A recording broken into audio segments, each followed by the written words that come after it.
Para começar essa história toda, até a galera ter um pouco mais de contexto, eu acho que é importante você contar um pouco de como é que foi o seu relacionamento, né? A decisão de ser aberta à vida, para a gente entender um pouco e conseguir progredir no contexto atual. Então, eu fui criada numa família católica, no Rio de Janeiro.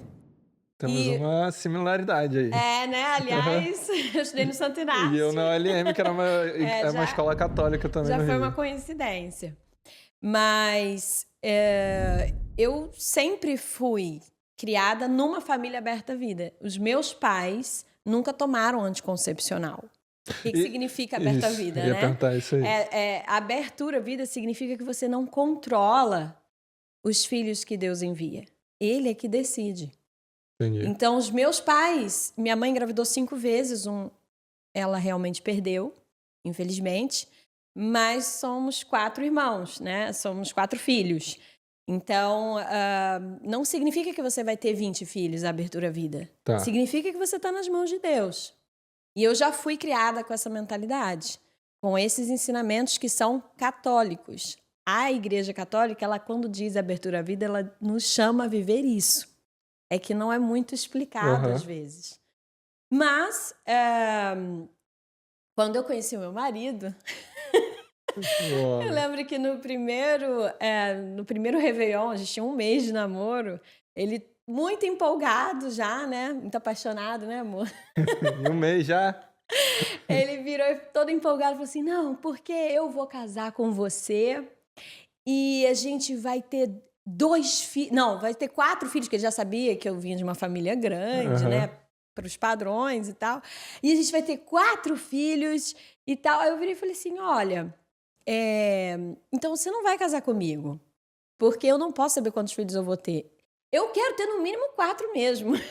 Tá, alinhou ali. Mas não é bem assim. E aí ele ficou meio parado assim, me olhando. Pensando. E aos poucos a gente foi... Claro, é no namoro que a gente conversa. Por que tem muitos casamentos, às vezes, que dão errado? No namoro parece que é uma maravilha. Porque no namoro não se conversa nada. No namoro não tem responsabilidade de nada. E aí a pessoa casa, na verdade, com um desconhecido. Pode estar namorando, às vezes, há 10 anos. Sim. Mas há 10 anos de forma egoísta. Para os seus próprios interesses. Perfeito. Mas quando você namora visando realmente um casamento, você precisa conversar. Para que o casamento realmente seja construído. Então, a minha ideia era que, assim, ele, para ser o meu marido, teria que conquistar esse espaço. E aí, deu trabalho? Não foi? Ficou assustado, amor? Quer contar aqui, nada. Felipe? Chega aí, fala aqui no meu. Deixa eu chegar aqui para contar a minha versão, né? Bom, é o seguinte, eu era de outra bolha. Não, eu sou de família católica, mas eu era um católico de BGE, né? Aquele católico que não é católico, que não praticava, né? Ia na missa mais em datas comemorativas. Não, aliás, eu só saí com ele, aliás, a gente teve um primeiro encontro às cegas. Não, deixa eu te contar essa. Não sei se você vai lembrar, mas antigamente o Facebook ele recomendava as pessoas, não era? Ah, tá. Isso. Os mais próximos, há 12 anos atrás. Tá. E a gente malhava na mesma academia. Então eu já mirava ela, Olha assim, só, achava ela bonita. eu malhei nessa academia nunca 2 troquei ideia anos com ela. antes dele ser recomendado a mim. 2 anos, Caraca. eu já estava em outra academia, eu não ouvia. Bom, ficou na mente. aí a gente malhava tá vendo? nessa academia, na Barra da Tijuca, né? Academia da Praia, antiga Academia da Praia, ali perto do PP, né? Então naquele buchicho todo. Teve uma certa vez que eu fui à missa. Por uma desilusão amorosa de antigamente. Amorosa. Coisa de garotão.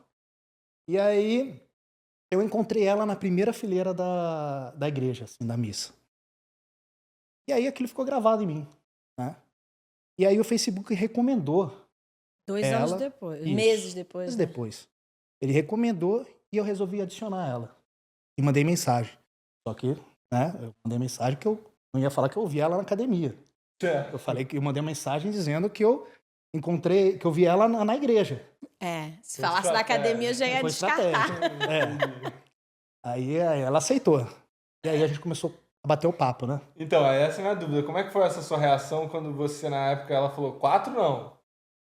Então, mas eu não sabia quão católica ela era, né? Tinha um mês de namoro. Isso. Só que eu nunca fui um cara de sair muito pra noitada, assim, de gostar, né? Eu saía, mas não era uma coisa que tava em mim, assim, de gostar disso. E aí, quando eu conversei com ela, eu senti aquilo como um chamado, né? Um chamado de Deus. E foi mesmo. Eu tenho uma história. Porque quando eu olhei pra ela e conversei com ela, eu trocando uma ideia com ela, assim, né? Eu já sabia que ali eu queria algo a mais. Eu não queria ficar naquele namorico, eu já queria um casamento. Né? Pra dar um contexto pra galera, quantos anos vocês tinham? Eu tinha 23. Eu tinha uns 30 27, amor. 27. Fugi as datas. Minha idade, acabei de fazer 27. Olha o chamado. O chamado. A galera vai comentar. A pressão. Vai.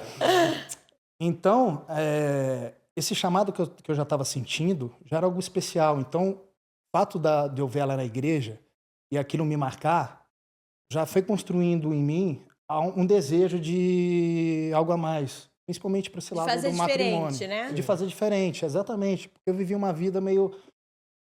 Enfim, do outro lado. Não tão cristã. Tá. E aí foi uma decisão que eu tomei, que eu falei, não, é ela que eu quero, eu vou casar com ela. Ele me pediu em namoro sem tentar me beijar, tá? Caraca, Não, sério? e foi na primeira vez. Gente, isso é sério. Acho que eu saí 2 vezes com ela. Isso nunca tinha acontecido comigo, tá? Foi pra pessoa não tentar me beijar. Uma foi pra conhecer ela. Mas só uma dúvida, esse não tentar beijar é porque você já entendia o contexto Não sabia nada. Não sabia nada, só... Não, o que acontece é o seguinte... Não, eu vi que ela era uma menina de Deus, era diferente, especial. Ela não era uma menina comum que a gente vê por aí da sociedade, tipo... Mas eu saía, depravada, fazia tudo. etc. Mas ela era de academia ao mesmo tempo, mas eu vi que era algo diferente nela. Entendi. E aí eu decidi, enfim... encarar esse projeto aí. Eu vi. Essa missão mesmo, né? E aí eu chamei ela pra sair. A gente saiu a primeira vez. A gente ficou conversando no conhecemos. Facebook.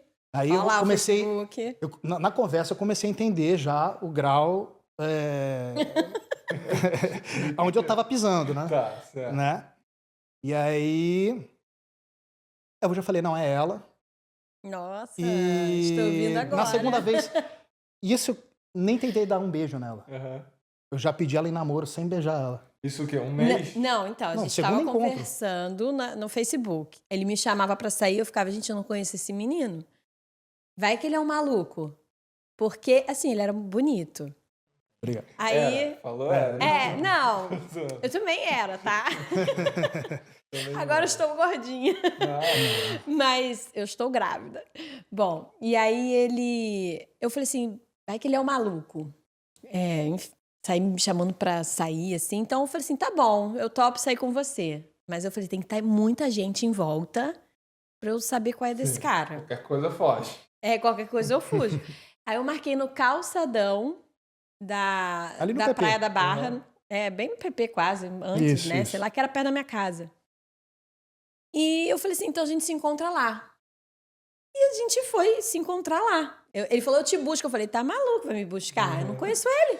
Não vai me buscar, não. Aí eu fui, avisei a minha mãe, meus pais, olha, estou saindo, fica de olho que eu volte. Mas eu fui andando a pé, era perto da minha casa. E aí quando eu conheci ele ao vivo, eu falei, gente, mas ele é calado, é um mudo. Ele não fala nada. Na internet era soltinho, né? Falava várias piadas, várias coisas. Aí ao vivo ficou mudo. Eu falei assim, não, eu não vou mais sair com ele não, porque ele não fala nada. Mas ele logo em seguida me chamou pra sair. A gente saiu umas 3 vezes ainda. Eu fui deixando, porque eu gostava do papo dele na internet, eu achava ele bonito. Mas eu queria ver, de fato, ao vivo, como é que era, assim, ele... E o que acontece? A beleza dela me constrangia, né? Olha! Aí, o que acontece quando ele apareceu na internet, aí, gente, é o poder da oração, tá? Meninas, meninos também. Eu tinha 23 anos e eu queria ter um casamento, né, de verdade. E para isso eu sabia que o meu namoro tinha que ser uma coisa séria. Então, desde sempre, eu tentei e tentei até o fim viver realmente um namoro sem um relacionamento sexual. Isso é impossível, né? Ainda mais nos tempos de hoje, com a Pois geração é. atual. Então, e eu já estava lá com 23 anos. Então, eu falei assim, bom, eu sou drástica, entendeu? Se é para ser assim, a pessoa que me quiser, Jesus, olha só, manda essa pessoa, e pode ser da internet, pode ser de qualquer lugar, mas que ela nem me peça para namoro tentando me beijar, porque aí já vem o crivo. Entendeu? Que eu já vou saber que o cara é forte. Porque, de verdade, uma pessoa que consegue isso é uma pessoa forte.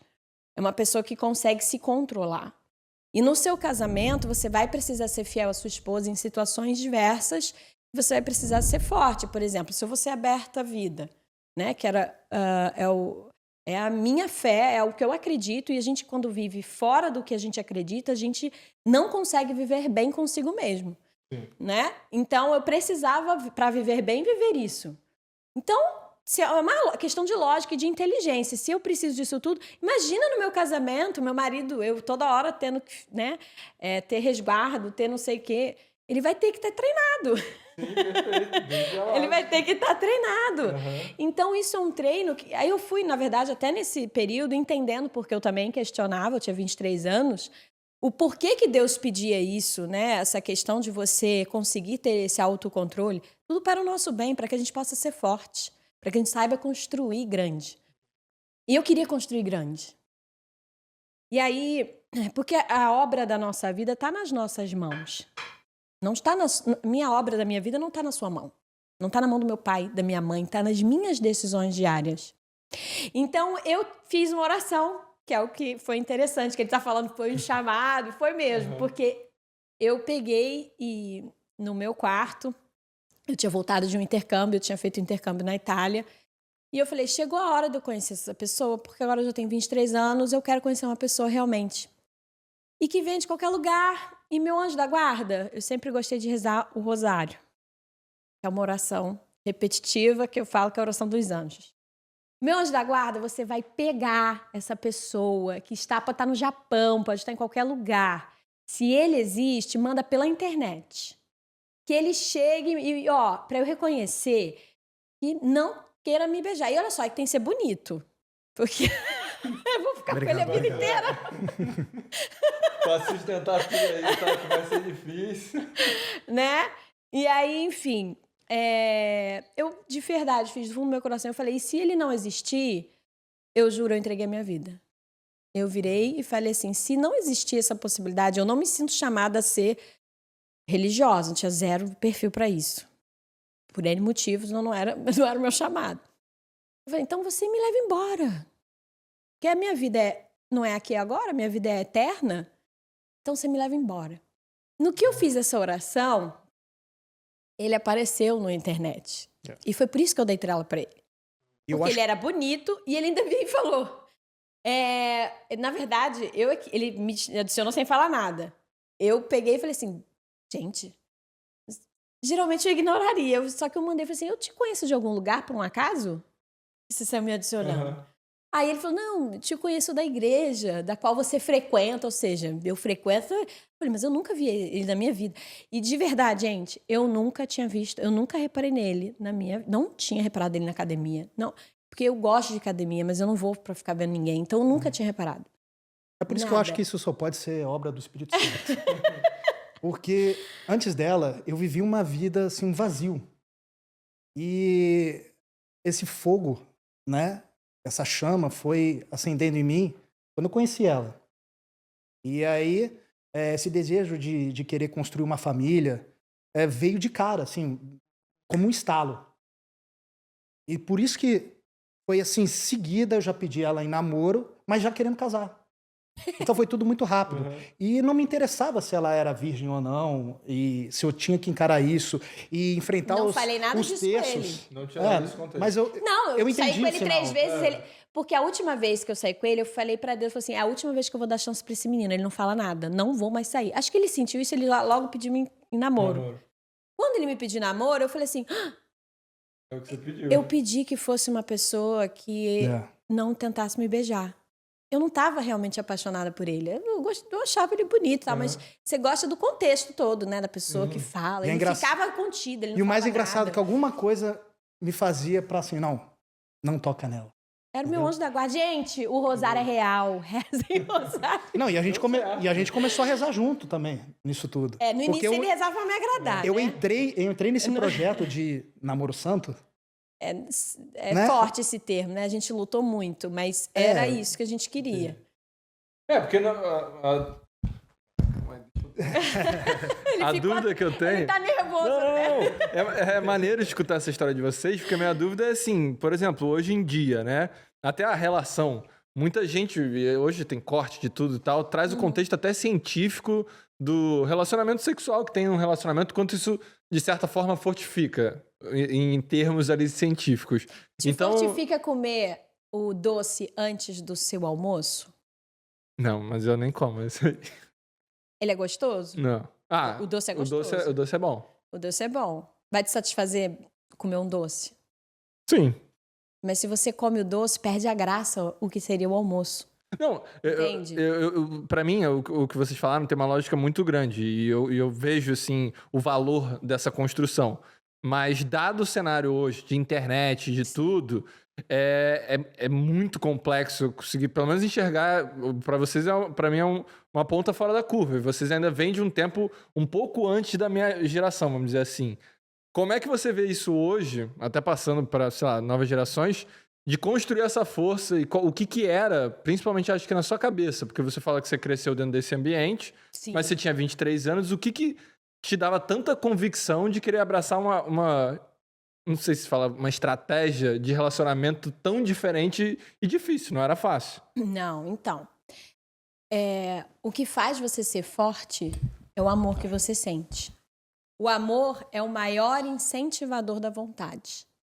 Tanto é que uma pessoa, quando está apaixonada, ela faz coisas que ela não faria, ela deixa de ser preguiçosa. Não é? Ela se vira nos 30 para conquistar. O amor é o maior conquistador da vontade. Só que o amor verdadeiro, ele é o de Deus. Ele pertence a Deus, ele é Deus. Então, quando você é conquistado por este amor, você conhece esse amor, você não pode mais negar. Entende? Então, como eu fui criada conhecendo esse amor, não era simplesmente perguntas e respostas. Quem criou o mundo? Não, eu vivi este amor através dos meus pais. Através dos ensinamentos da verdade. Porque quando você chega na adolescência, chega ali, eu questionei essas coisas para entender. E Deus me deu as respostas. Por que você está me pedindo para eu casar virgem? Por que você está me pedindo isso? E ele vai te convencendo porque é uma verdade, que aquilo te faz forte, aquilo te faz ser fiel não só a ele, mas às pessoas, para que você ame mais aos seus. E quem você quer ser na vida? Você quer ser uma pessoa fraca ou você quer ser uma pessoa forte diante das suas dificuldades? Entende? Então, o que fez com que eu avançasse nesse querer foi o amor de Deus, que explica tudo. Só que isso tem que ter a boa vontade da pessoa de querer descobrir, de querer estudar.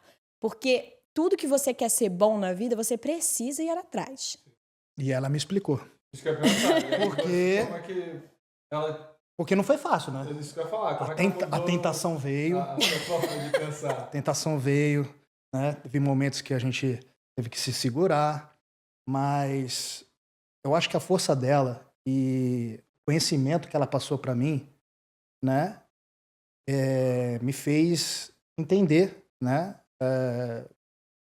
esse projeto que a gente está vivendo e o valor e essa missão, né, que dela e que me passou para a gente estar junto, né, e seguir junto. sempre tinha aquele papo, né? Pra ter um verdadeiro A relacionamento. prova de amor que você... Mas você não me ama o suficiente, você não vai me dar essa prova de amor, você não vai ter uma relação comigo.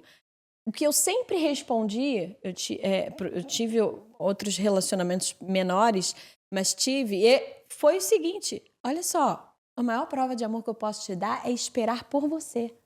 Porque o que eu estou reservando é para você, se você quiser estar nesta posição. Se você não quiser estar nessa posição, tchau, adeus, vai embora. Né? Porque se você não se valoriza, você cai até num buraco sem fundo. Coisas que eu me perguntava antigamente, né? Quando a gente estava se conhecendo, ao descobrir, né, sobre a virgindade dela, né? Eu falei, caramba, eu vou casar com ela, mas e se não tiver química? Que todo mundo... Quando você estava falando, foi a primeira coisa a pergunta que todo mundo falaria, né? E eu me fiz essa pergunta. Cara, se na noite de núpcias eu não tiver química com ela, o que eu vou fazer? Nulidade no casamento, alguma coisa assim, eu não sei. Né? Então eu me questionei muito sobre isso, né? No nosso relacionamento, no noivado e etc. Mas eu aprendi a amar ela sem o sexo. E é isso que é o amor. E isso ficou muito forte. Então, assim, eu falei, cara, se eu aprendi a amar ela sem sexo, cara, eu consigo passar a velhice com ela. Então eu consigo estar com ela pro resto da vida. Independente de tudo. Então, assim, isso fez essa nossa fortaleza. Com oração, com essa dedicação de carnal. Foi E muito tem bom. uma resposta que ele deu uma vez, talvez ele não lembre, que eu achei uma graça. Uma vez uma pessoa perguntou isso na minha frente. Ah, mas as pessoas falam, né? E se não tiver química, se não der certo, ele falou assim, quando você aprende a andar de bicicleta, você lembra disso? Quando você aprende a andar de bicicleta, muitas vezes você cai, mas você acaba aprendendo. Vai ser que nem andar de bicicleta. Aí eu fiquei tão encantada com a resposta inteligente que ele deu, eu falei assim, é verdade. Você não precisa achar que a pessoa tem que responder todas as suas expectativas sexuais com uma noite. Você vê que Isso é uma burrice de animal. Você vê que é coisa de Deus, né? porque não lembra dessa pergunta, dessa resposta. Mas você vê que eu fui utilizado mesmo pelo Espírito Santo. Só pode, cara. As pessoas às vezes não entendem isso. Por isso que às vezes talvez não seja bem explicado. Mas faz parte de nós, bons cristãos, católicos, queremos compreender mais e melhor. Quando você diz para Deus que são os filhos que Ele quiser enviar, como é que você tem uma relação sexual e você pega e impede o envio dele? Mecanicamente até. Seria o anticoncepcional? Anticoncepcional, camisinha. Anticoncepção. Eu tenho o ato de amor, mas eu não sou aberta aos frutos desse amor. Entendi. Entende? Existe sim, a igreja é mãe, ela vê caso a caso, então, enfim, existe um método natural que não é uma tabelinha, é um método até a OMS, enfim, se quem quiser. Eu não vou entender, nomes, mas... enfim, para dizer que especialistas aprovam, enfim. Mas então a igreja... Ela apoia aprova o que acontece. Existem, às vezes, uma necessidade do casal de ter que espaçar a gestação. Seja por motivo grave. Risco, né? De saúde. De saúde, um motivo grave financeiro, ou motivo justo. E a igreja é tão mãe que ela faz com que o casal pense sobre isso, se de fato é uma necessidade o casal espaçar. E como é que o casal vai espaçar sendo realmente um casal, que se doa tanto entre si como para Deus? Um casal forte. Um casal que no período fértil da mulher se abstém. Entendi.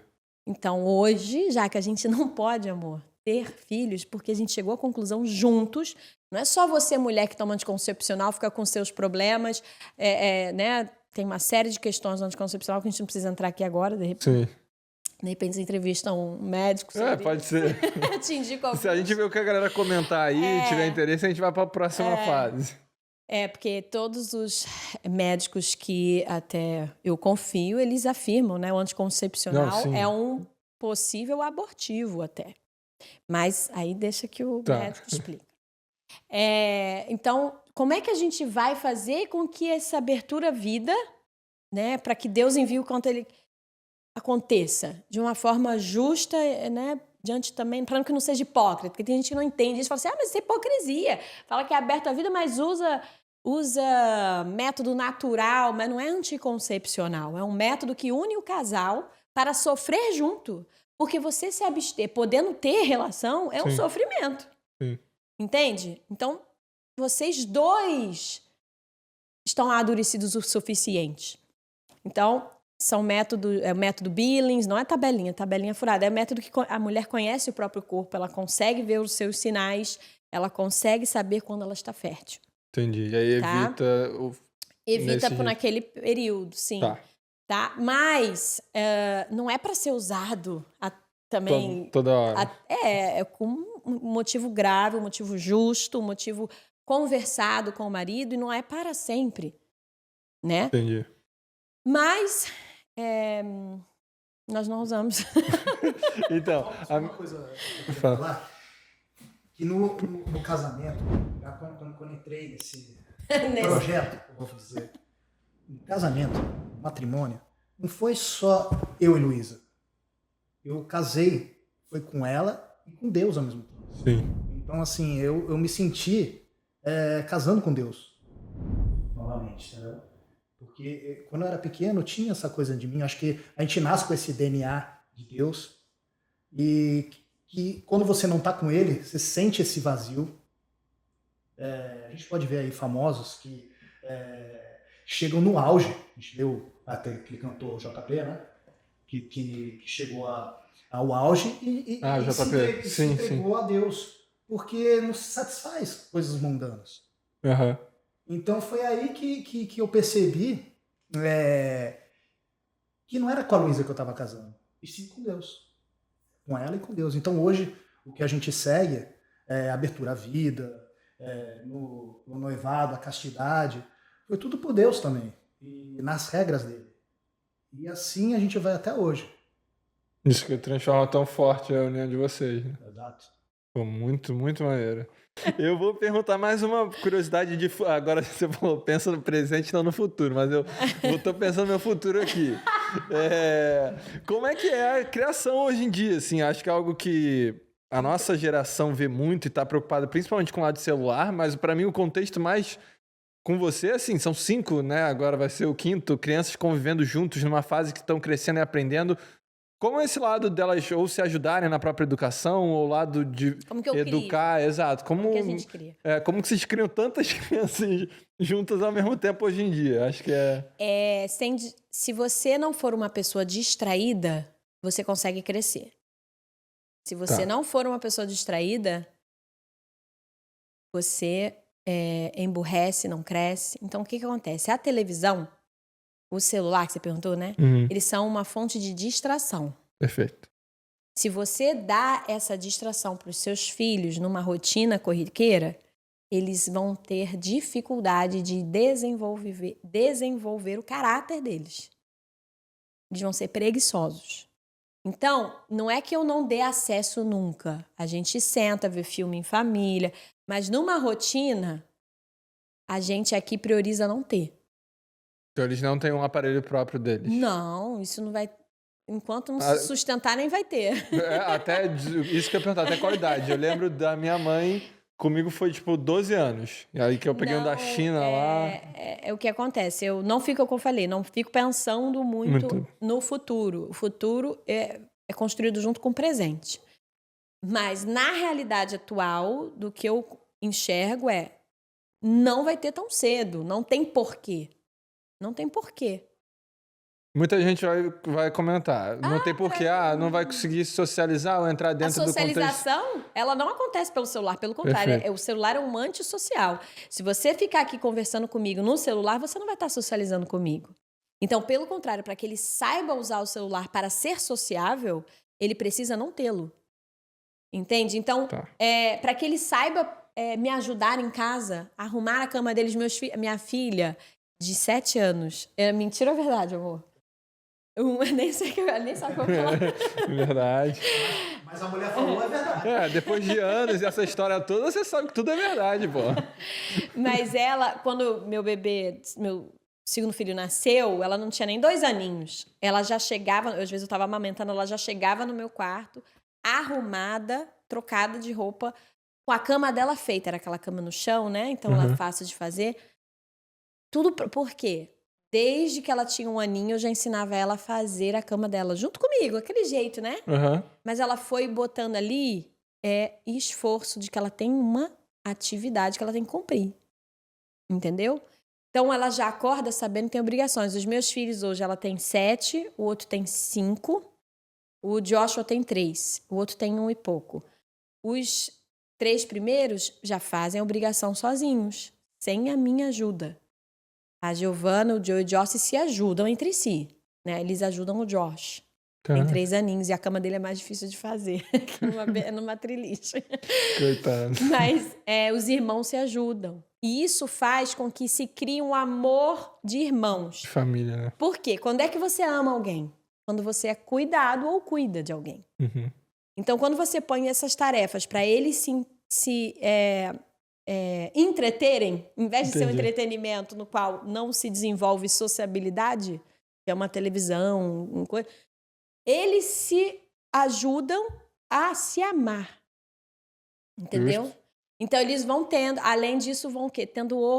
Vai tendo ordem na sua vida, dentro da sua alma, no seu espírito. Porque quando você cumpre com as suas obrigações, é que você é feliz. Quando é que você acha que o dia foi um saco? Foi horrível. Quando você não fez nada que prestasse. Agora, se você acorda, você consegue cumprir com as obrigações que lhe cabem. Né? Numa casa, meus filhos são crianças, então tem poucas obrigações. Mas tem que ter. Tem que ter. Para que eles o quê? Desenvolvam para mais obrigações. E quando é que você amadurece? Quando você tem responsabilidade. Sim. Quando é que... depois que eu virei mãe, quantas pessoas falam assim? É que eu amadureci para a vida. Porque teve uma responsabilidade enorme nas suas mãos. Né? Quando eu casei, poxa, eu amadureci. Porque veio uma responsabilidade, o quê? De pagar conta, né? Etc. Então, quando você coloca responsabilidades na criação dos seus filhos, eles crescem para trazer um movimento dentro da casa de paz. Claro que eles são crianças, então tem momentos em que eles brigam, tem momentos que eles estão em preguiça, porque são seres humanos. Sim. Né? E estão em formação, mas essa formação acontece. Essa formação, ela é viva. A gente vê uma paz aqui em casa, né, amor? A gente vê uma paz. E são 4 crianças. É só... tem só o pequenininho que não para de subir nas coisas, né? Que tem 1 ano e pouco. Mas o retrato que na minha cabeça vem 4 crianças, daqui a pouco 5, é sempre aquele de filme, né? Que vai ter um caos e tal, é interessante. Não, eles brincam, né? Tem aquelas coisas de que eles fazem a bagunça deles, mas eles sabem arrumar, né? Eles têm que arrumar. Então, assim, eles são crianças normais. E aí a minha dúvida é na escola. Como é que funciona? Eles não... Então, né? É o seguinte... Eu tenho a possibilidade de fazer homeschool com eles aqui. É liberado e muito bem. Aqui nos Estados Unidos, o homeschool é algo muito tranquilo.